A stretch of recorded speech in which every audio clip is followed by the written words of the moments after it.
Hey, what's going on, Doom Clan? My name's It's Luca, and this is a gameplay by Doom Xtemp. He managed to get a 51 gun streak playing some solo 6v6 domination over on the PS3, and the gun setup that he was using was the M27 with the silencer and rapid fire.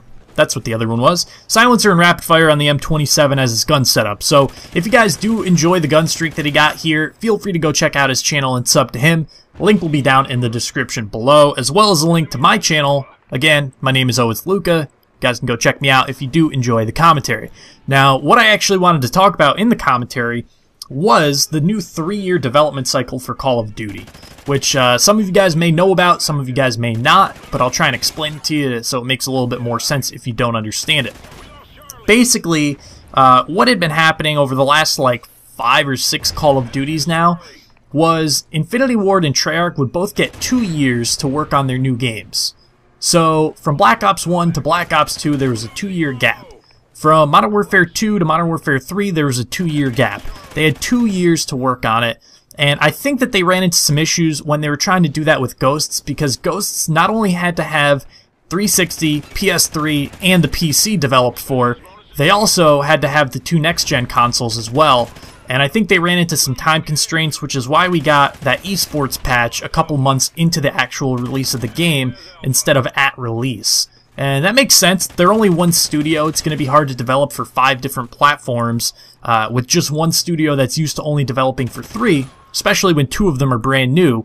But now Activision has recently announced that instead of it going from Treyarch to Infinity Ward, Treyarch to Infinity Ward, alternating year after year and giving each company to develop the new Call of Duty, they're going to throw Sledgehammer into the mix. So the next game is going to be developed by Sledgehammer Games, and that's going to allow Sledgehammer, Infinity Ward, and Treyarch to all have 3 years to work on each Call of Duty, which I think is going to be a huge improvement to the game, because right now I don't think that the games are too rushed. I don't think that they're like half-baked or anything when they come out.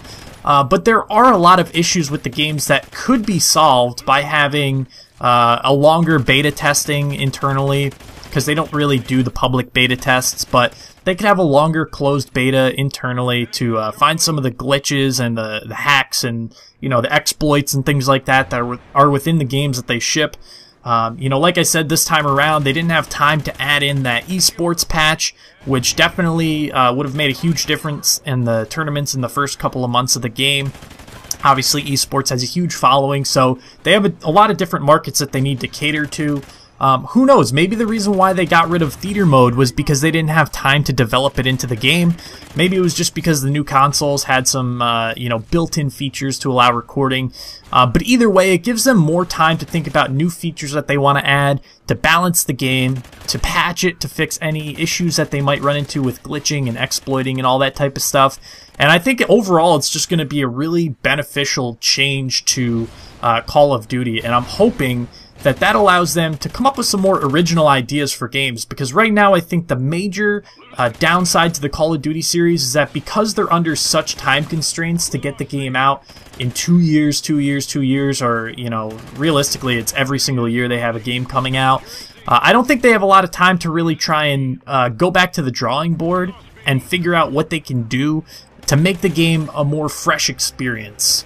All they really do from Call of Duty to Call of Duty is change very small things, like, you know, the names of perks, or, you know, they slightly change a perk, or they slightly change a gun.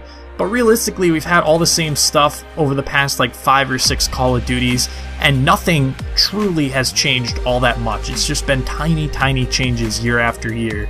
And I think that's what the series really needs, is some big overhauls, and I think that a 3-year development cycle can definitely bring that to the series. So if you guys agree with me, leave a comment, let me know what your thoughts are, or even if you disagree with me, leave a comment, let me know what you think. If you guys did enjoy this gameplay, check out Xtemp, and I will talk to you guys later. See ya.